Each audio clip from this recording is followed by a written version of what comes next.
తెప్పలుగా చెరువు నిండిన కప్పలు 10,000 గదరా సుమతి. వేమన చాలా అద్భుతంగా చెప్పాడు.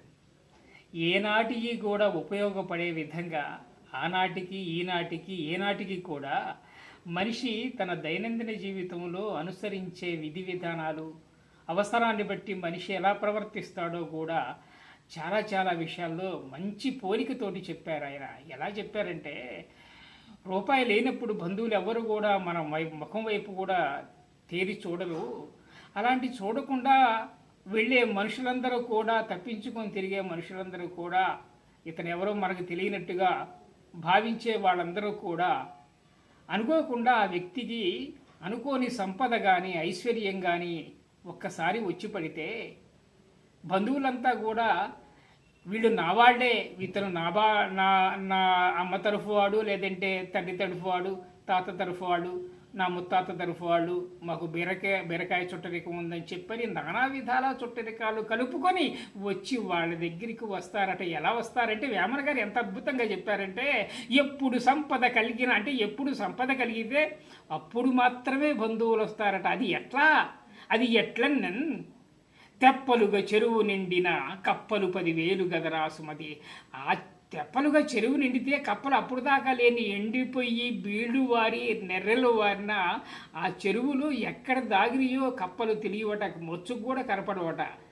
వర్షం పడి ఒక్కసారిగా చెరువు నిండిపోతే అలా కూడా తెప్పలుగా చెరువు నిండిన అంటే ఫుల్గా పూర్తిగా నిండిన తర్వాత ఆ నిండిన తెప్పలతో నిండిన చెరువులోకి బెకబెకమంటూ ఎక్కడి నుంచో వస్తాయో ఎన్ని వందల కప్పలు వచ్చి ఆ చెరువులో చేరతాయట. అలాగే సంపద అనేది ఎవరి దగ్గరికి వస్తే వాడిని ఆశ్రయించటానికి దూర బంధువులు, మిత్రులు, హితులు, శ్రేయోభిలాషులందరూ కూడా వరుసలు కలుపుకొని, స్నేహాలు కలుపుకొని మరీ వచ్చి వాడి పంచన చేరుతారు అని చెప్పని ఆనాడే వేమన గారు చెప్పారనమాట.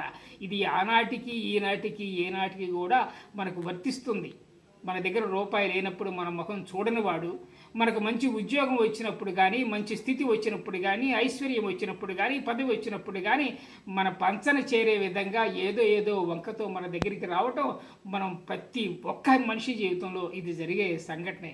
చిన్న వ్యక్తి కానివ్వండి, పెద్ద వ్యక్తి కానివ్వండి, మధ్య మార్గంలో ఉన్న వ్యక్తి కానివ్వండి, స్త్రీలు కానివ్వండి, పురుషులు కానివ్వండి, పిల్లలు కానివ్వండి, ఎవరైనా సరే వాడి దగ్గర ఎంతో కొంత ఏదో విధంగా మనకు ఉపయోగపడే వస్తువు కానీ, సంపద కానీ, అవసరం కానీ ఏదైనా ఉందంటే వాడి చుట్టూ చేరతారని చెప్పనే భావన ఈ వేమన గారి ఈ పద్యంలో అంత అద్భుతంగా చెప్పారంటే అంత అద్భుతంగా చెప్పారు. ఇది మనం అన్వయించుకోవాలి జాగ్రత్తగా. అలాంటి వాళ్ళని గుర్తుపెట్టుకొని అవసరాన్ని బట్టి ఎవరు మనకు ఉపయోగపడతారో, ఆపదలో ఉన్నప్పుడు మనకు ఎవరు సహాయం చేశారో వాళ్ళనే నమ్ముకొని ముందుకు నడవాలి అని చెప్పనేది వేమన ఇందులో చెప్పిన అద్భుతమైన నీతి అన్నమాట.